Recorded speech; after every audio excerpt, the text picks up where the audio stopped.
Good morning student. Miscellaneous exercise चल रही है हमारी 10 वाली। इसमें जैसे एक क्वेश्चन था 4th वाला, इसके लिए काफी कल डिस्कशन हुआ, बच्चों ने पूछा। तो जैसे a is to B plus C है, ये कह रहा है, तो बताइए क्या mod a is to mod b plus mod c होगा? जस्टिफाई करिए इसको। अब आप पहली बात तो यहां से समझ लें कि ये वेक्टर का एडिशन है और ये मैग्नीट्यूड का एडिशन है, दोनों में फर्क है।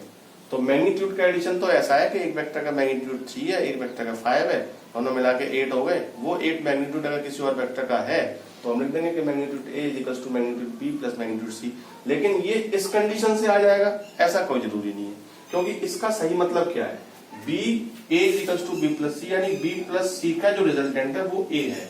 अगर हम एक वेक्टर a ऐसे मान लें और दूसरा वेक्टर हम b मान लें, तो जो इसका रिजल्टेंट होगा वो a प्लस b होगा। इसको c मान लें, सॉरी c मान लें, तो इसका जो रिजल्टेंट होगा वो b प्लस c होगा। अब इस b प्लस c को वो एक नया वेक्टर a मान रहे हैं, इसको इन्होंने a लिख दिया कि a is to b plus c। ये तो ट्राइंगल का लॉ है, मैंने बताया था कि दो वेक्टर अगर ऐसे लगे हुए हैं तो जो उनका रिजल्टेंट होगा, पहले वाले वेक्टर की टेल और दूसरे वाले वेक्टर का टॉप, उसको आप ज्वाइन कर देंगे तो उसका रिजल्टेंट निकल आएगा। तो ये रिजल्ट तो यहां से निकल गया है, ठीक है, a is to b plus c। अब इसी में आप देखो ट्राइंगल लॉ से, क्या इस वेक्टर का सम, इसका मैग्नीट्यूड और इसका मैग्नीट्यूड इसके बराबर बन जाएगा? अगर इसके बराबर बन गया तो ये दोनों ट्राइंगल बनेगा ही, फिर तो वेक्टर इस तरह लगेंगे नहीं। क्योंकि अगर ये sum of any two vectors, sum of any two sides of a triangle is equal to third side, तो ट्राइंगल बनेगा ही। ये आपको पता ही प्रॉपर्टी है। तो यहाँ पे जो हम बात कर रहे हैं, ये क्या बात कर रहे हैं, उसके मैग्नीट्यूड की तो बात कर रहे हैं। यानी जो अगर वेक्टर ये है पूरा, तो इसका मैग्नीट्यूड यानी इसकी लेंथ साइड वो a equal to b plus c कैसे बन जाएगी, ठीक है। अगर ये दिया हुआ है तो नॉर्मली ये पॉसिबल है कि दो वेक्टर कोई ऐसे हैं जिनका मैग्नीट्यूड तीसरे वेक्टर के मैग्नीट्यूड के बराबर है। ओके, दैट्स ओके, कोई बात नहीं। लेकिन इस रिजल्ट से ये रिजल्ट पॉसिबल नहीं है। इसका सबसे बढ़िया एग्जांपल कि आप ट्राइंगल लॉ से बता दें कि vector a equal to vector b plus vector c, और ट्राइंगल लॉ में अगर हम देखें तो इनका जो मैग्नीट्यूड होगा दोनों का, वो इसके बराबर नहीं होगा। ये बात आप भी जानते हैं कि अगर ये 4 हुआ, ये 5 हुआ, तो ये 4 और 5 9 नहीं आएगा, ये कुछ कम आएगा दोनों से, ठीक है ना। अगर 90 पे होते तो बात अलग होती, फिर भी स्क्वायर करना पड़ता, लेकिन एग्जैक्टली सेम नहीं आता। तो ये यहाँ पे एग्जांपल दिखाना है using triangle law of vector addition, और इसको जस्टिफाई कर देना। 5th वाले में कह रहा है, और एक क्वेश्चन और था ये कॉलिनियर वाला, 8th वाला। 8th वाले में भी बहुत डिस्कशन हुआ कल। कॉलिनियर का मतलब क्या है? कॉलिनियर की सिंपल डेफिनेशन ये है कि जैसे ये पॉइंट है A, B और C, ठीक है, ये कॉलिनियर प्रूव करने हैं। तो कॉलिनियर वेक्टर पॉइंट की बात कर रहे हैं, हमें कॉलिनियर वेक्टर प्रूव करना है। तो कॉलिनियर वेक्टर का ये है कि दो वेक्टर एक ही केवल पैरेलल, कोई एक लाइन दी हुई है, उसके पैरेलल अगर दो वेक्टर हैं तो हम उसको बोलेंगे कॉलिनियर। अब कोई लाइन नहीं दी है तो दोनों वेक्टर आपस में एक दूसरे के पैरेलल है, तो उनको बोलेंगे कॉलिनियर। इस बात से कोई फर्क नहीं पड़ता कि उनकी डायरेक्शन क्या है, उनका मैग्नीट्यूड क्या है, ये बात याद रखें। डायरेक्शन क्या है, मैग्नीट्यूड क्या है, इससे कोई फर्क नहीं पड़ता, ठीक है। तो ये बात याद रखें। अब हमें क्या करना है, इसमें हमें ए बी वेक्टर निकालना है, और ए बी वेक्टर के हम डीआर निकालना है, और बीसी वेक्टर के डीआर निकालना है। इन दोनों वेक्टर के डीआर प्रोपोर्शनल अगर आ गए तो यानी दोनों कॉलिनियर हो गए। वो इत्तेफाक दिया हुआ है इसमें कि इसमें बी कॉमन है, मतलब एक पॉइंट कॉमन है। जब एक पॉइंट कॉमन है और दोनों कॉलिनियर है तो पॉसिबल है कि दोनों एक ही डायरेक्शन में, उनकी डायरेक्शन भी सेम है। लेकिन अगर डायरेक्शन सेम नहीं होती तो भी ये कॉलिनियर हो जाते। जो मैं बताना चाह रहा हूँ वो कंसेप्ट ये है, मान लो थे 4 पॉइंट दिए होते और आप एक वेक्टर निकालते ए बी और एक वेक्टर निकालते आप सी डी। सी डी की डायरेक्शन अगेंस्ट है और फिर भी इनके जो डी आर है वो प्रोपोर्शनल आ रहे हैं, तो क्या इनको कॉलिनियर नहीं कहेंगे? इनको भी कॉलिनियर कहेंगे। यही मैं बताना चाह रहा हूँ कि ए बी और डी सी भी कॉलिनियर होंगे। वो इत्तेफाक है यहाँ पे कि एक पॉइंट इसमें कॉमन आ गया, कॉमन आ गया तो कॉलिनियर तो ये है।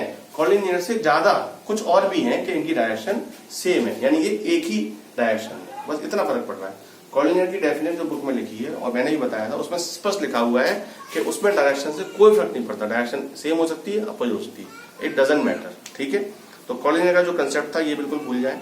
दूसरी बात वो कह रहा है कि बी किस रेशियो में डिवाइड कर रहा है इसी को, तो सेक्शन फॉर्मूला लगाएं जो हमने 11 में बताया था 3 डायमेंशन ज्योमेट्री में, m1 x2 plus m2 x1 upon m1 plus m2, और उस कोऑर्डिनेट को 5 के इक्वल रखे, x की वैल्यू 5 है ना, रख के आप रेशियो निकाल लें, पता चल जाएगा आपको उसमें कि वो किस रेशियो में डिवाइड कर रहा है। सिंपल इतना करना, ज्यादा दिमाग दौड़ाना नहीं, ठीक है। Find the position vector of a point R which divide the line joining two points P and Q whose position vector are इतना इतना in the ratio 1:2। अब देखो इसमें बताया कि दो पॉइंट दिए P और Q, उनके पोजीशन वेक्टर दूसरे वेक्टर की टर्म्स में दिए, कोई बात नहीं। तो P वेक्टर हमारा 2a + b के बराबर है और Q वेक्टर 3a - 3b के बराबर है।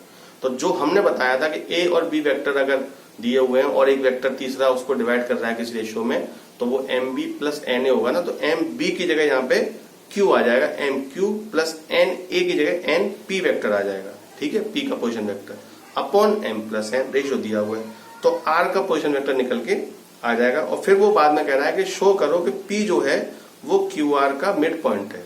तो QR का मिड पॉइंट है, जब आपके पास Q का पोजीशन वेक्टर आ गया, R का भी आ गया, तो मिड पॉइंट फॉर्मूला लगा के आप P का पोजीशन वेक्टर निकालिए या मिड पॉइंट फॉर्मूला से वेक्टर निकालिए, वो वेक्टर जो है वो P के इक्वल आएगा। P के इक्वल आएगा, इसका मतलब वो P उन दोनों के मिड में प्रेजेंट है। तो P वेक्टर जो है वो उन दोनों का मिड पॉइंट है। एक तरह से ऐसे करना है, इसको करके देखें। इसको 10th वाले में कह रहा है 2 adjacent sides of a parallelogram इतना इतना, find the unit vector parallel to its diagonal. अब देखिए डायगोनल पैरेललोग्राम का लॉ भी है,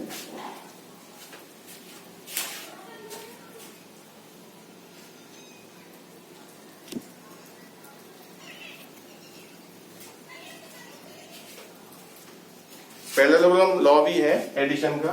पैरेललोग्राम लॉ क्या है कि अगर दो वेक्टर किसी पैरेललोग्राम की एडजेसेंट साइड से रिप्रेजेंट हो रहे हैं, ए और बी, और हम इस पैरेललोग्राम को कंप्लीट कर लें इस तरह, तो जो इन दोनों का रिजल्टेंट होगा वो इसके डायगोनल से रिप्रेजेंट होगा, और वो डायगोनल होगा a + b। आ रही बात समझ में? अगर हम ये मान के चले ओ ए मान लें, इसको बी मान लें, दो वेक्टर ओ ए और ओ बी, वेक्टर ए और वेक्टर बी दिए हुए हैं, जिनको हम किसी पैरेललोग्राम की एडजेसेंट साइड से रिप्रेजेंट कर रहे हैं।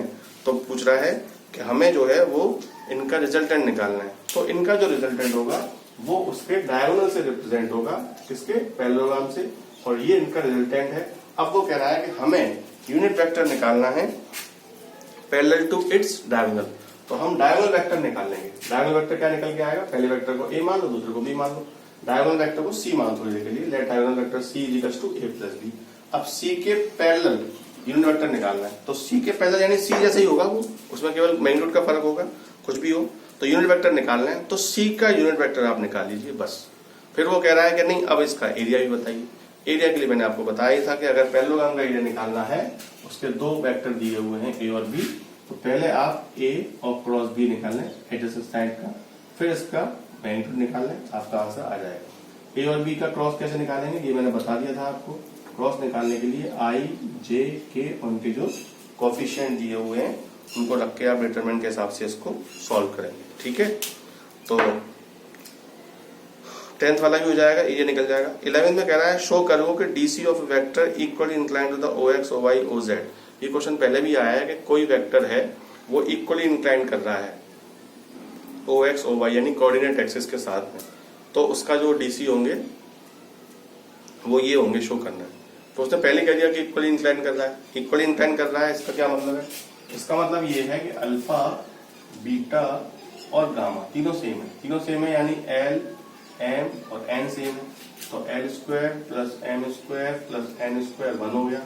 तीनों सेम है तो ये भी L², ये भी L², तो 3L² 1, तो L² की वैल्यू आ गई 1/3, तो L निकल के आ गया 1/√3, ठीक है। आ रही बात समझ में? L = 1/√3। जब L 1/√3 है तो M कितना होगा? वो ही 1/√3। N कितना होगा? वो ही 1/√3। अब बहुत सारे बच्चे यहाँ पे कंफ्यूजन होते हैं कि प्लस माइनस का साइन हम लगा दें। प्लस माइनस का साइन आप लगा दो, कोई दिक्कत नहीं है, लेकिन जनरली आप देखो कि जब तक उसने स्पेसिफाई नहीं किया है तब तक हम ये मान के चलें कि वो वेक्टर कोऑर्डिनेट एक्सिस के साथ में एक्यूट एंगल ही बना रहा है, ठीक है। तो अल्फा, बीटा, गामा जो भी है वो 90 से कम है, तो इसलिए पॉजिटिव वैल्यू लेके चलें। जब DR वगैरह ही प्लस माइनस के दिए हैं तब बात अलग है, ठीक है बेटा। तो ऐसा कोई कंफ्यूजन नहीं है, प्लस में ही लिखे आप। 12th वाले में कह रहा है, 12th वाला क्वेश्चन देखिए बहुत अच्छा क्वेश्चन है और ये बहुत बार पेपर में आया है, इसको समझ लें अच्छे से 12th वाले को।